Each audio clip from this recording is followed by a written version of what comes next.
कांदा पिकातील रोग नियंत्रण तसेच आपला कांदा साठवणुकीमध्ये 5 ते 6 महिने कसा टिकल आणि आपल्या उत्पन्नामध्ये वाढ कशी होईल आणि तेही कमी खर्चात, तर याबद्दल सविस्तर व्हिडिओ आपण आज बनवलेला आहे.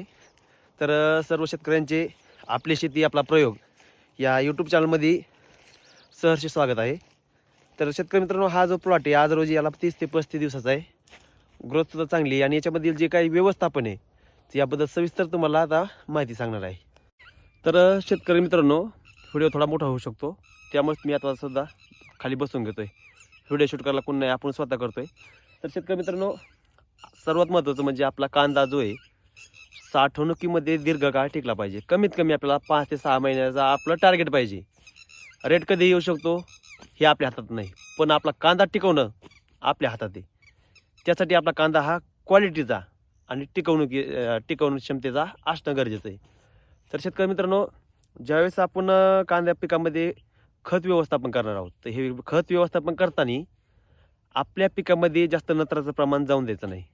तुम्ही लागवडीपूर्वी जर बेसल डोस टाकणार असाल, तिथं आपलं नत्र गेलं ठीक आहे, चालेल, पण नंतर आपलं नत्र गेलं नाही पाहिजे. आणि त्यानंतर सर्वात महत्त्वाचं म्हणजे आपल्या कांदा पिकाला 45 दिवसाच्या अगोदरच व्यवस्थापन करायचं आहे खताचं. तर त्यामध्ये तुम्ही 10-26-26, 9-24-24, 8-21-21 या NPKचा उपयोग करू शकता. आणि कीड व्यवस्थापन, रोग नियंत्रण जे काय करायचं आहे, तर ते सुरुवातीच्या काळामध्ये रब्बी हंगामच असा असतो, जास्त काही फवारायची गरज पडत नाही. तर सुरुवातीला तुम्ही कराटे यासारख्या साध्या साध्या कीटकनाशकाचा M45 सारखा उपयोग करू शकता. पण एक दुसरी महत्त्वाची फवारणी सांगणार आहे तुम्हाला. त्यामध्ये तुम्हाला अँट्राकॉल आणि फॉलिक्युअर या फंगीसाईडची फिक्स एक फवारणी घ्या. टॉपचा रिझल्ट मिळणार तुम्हाला. त्यामध्ये तुम्ही आलिका वापरू शकता. आणि एक सर्वात महत्त्वाची म्हणजे शेवटच्या टप्प्यामध्ये एक साधारणतः 55-60 दिवसाच्या दरम्यानमध्ये आपल्याला एक कॅब्रिटॉप याची फवारणी घ्यायची या फंगीसाईडची, जेणेकरून आपल्या पिकामध्ये करपा वगैरे येणार नाही. तर अशा प्रकारे व्यवस्थापन करायचं आहे. पण आता सर्वात महत्त्वाचं म्हणजे एक लक्षात घ्या, आपल्या कांदा पिकामध्ये जेवढा फुटव्यांची संख्या जास्त, पातींची जेवढी पातींची संख्या जास्त तेवढी आपल्या कांद्याची साईज होणार आहे. फक्त तुम्ही युरिया वगैरे मारून, टॉनिक मारून गुडघ्याला लागतोय, मांड्याला लागतोय, साफ चुकीचं आहे. जेवढ्या कांद्याला फुटवे जास्त तेवढं तुमच्या उत्पन्नामध्ये साईज जास्त होणार. आणि मार्केटमध्ये टिकायचं असेल तर आपल्या कांद्याला साईज असणं गरजेचं आहे. नाही तर खूप सारे कांदे आहेत, 3 नंबर माल, 2 नंबर माल, काय करायचं त्याला?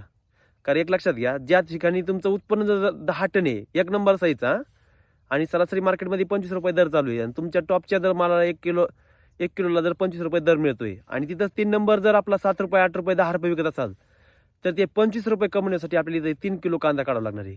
आणि एक लक्षात घ्या, आपल्या जेवढी साईज मोठी, तर एका कांद्याचं वजन जर आपलं समजा 100 ग्रॅम असेल, तर तिथं आपल्याला 3 नंबरचे 3 कांदे घ्यावे लागतील.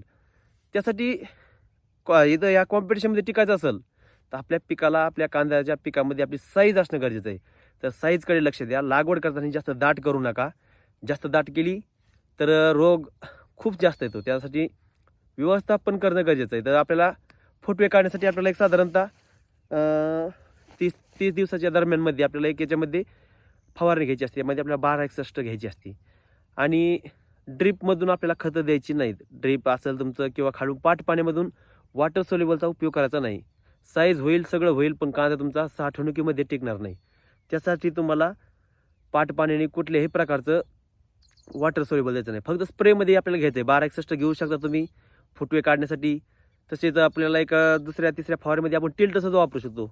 बुरशीनाशकचं काम करते, पण फुटव्यांचं सुद्धा काम जोमदार होतं त्यांनी. त्यासाठी असं महत्त्वाचं व्यवस्थापन करा, जेणेकरून आपल्या कांदा पिकामध्ये साईज असणं गरजेचं आहे आणि टिकवण क्षमता असणं गरजेचं आहे. लक्षात असू द्या, 2 महत्त्वाचे पॉईंट आहेत. खत व्यवस्थापन करताना कधी पण 45 दिवसाच्या अगोदरच करत चला, जेणेकरून तुमचा कांदा साठवणुकीमध्ये टिकल. आणि शेवटी एक महत्त्वाची फवारणी सांगणार आहे. ज्यावेळेस आपला कांदा 80 दिवसाच्या नंतर होतो, आपण तिथून सोडून ज्यावेळेस आपण म्हणतो नाही आता संपल्याचं, पिवळा पडलाय, पण त्यावेळेस आपल्याला एक फवारणी घ्यायची असते. साधं M45 घ्या तुम्ही. साध्या एका बुरशीनाशकाची फवारणी शेवटच्या टप्प्यामध्येही गेलीच पाहिजे. कारण काय आहे, कांद्यामध्ये जे काजळीचं जे प्रमाण असतं ना, तर ते कमी राहतं. हे एक तुमच्यासाठी प्लस पॉईंट आहे. असतं ही ज्यावेळेस आपण 80 दिवसाचा कांदा होऊन जातो 80-85 दिवस त्याच्यानंतर कांद्याच्या पाती काही ठिकाणी पडल्या सुद्धा असतात तरी सुद्धा एक M45 कमीत कमी साधी एक फवारणी नक्की घ्या. धन्यवाद. आणि व्हिडिओ कसा वाटला नक्की कमेंट करून कळवा. आणि हो तेवढं आता फॉलो करून घ्या, सबस्क्राईब करा. धन्यवाद.